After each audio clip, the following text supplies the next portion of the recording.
Bible చాలా జాగ్రత్తగా మాట్లాడుతుంది. మనం కూడా బైబిల్ ఎంత మాట్లాడుతుందో అంత మించి మాట్లాడకూడదు. ఇది పద్ధతి.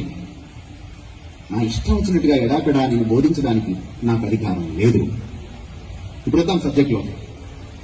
బైబిల్ ఏం చెప్తుందంటే, చనిపోయిన ఆత్మ దేవుని వద్దకు వెళ్ళును ఇంటే చెప్పాలి. అది పరదేశికి వెళ్తుందా, పరలోకానికి వెళ్తుందా, ఇంకేదైనా ఉందా అని చెప్పలేదు బైబిల్. బైబిల్ ఇంకా ఏం చెప్తుందంటే, ఆయన తీర్పు తీర్చినప్పుడు గొర్రెలను మేకలను వేరు చేస్తాడన్నది. నరకం ఇప్పటికే ఉంది. It is in existence. ఎందుకంటే నరకం మనుషుల కోసం చేయలేదు. ఆయన పడిపోయిన దేవదూతల కోసం చేశాడు. అందులో పడవేయబడుదురు అన్నాడు యేసుక్రీస్తు వారు సువార్తలో మీరు చదివితే. అంచేత నరకం ఉంది, కానీ నరకంలో ఇంకా పడవేయడం లేదు. ఎప్పుడు వేస్తాడు?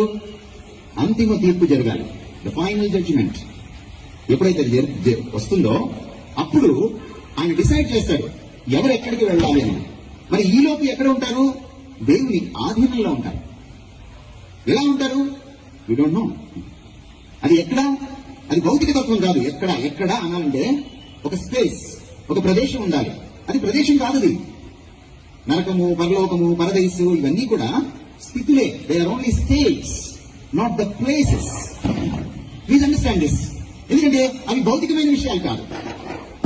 అందుచేత ఇటువైపు పరదేశం ఉందని, అటువైపు పరలోకం ఉందని, మరొక వైపు నరకం ఉందని నేను చూపించలేదు. అది స్థితి మాత్రమే. అది మనకు అక్కడికి వెళ్తే గానీ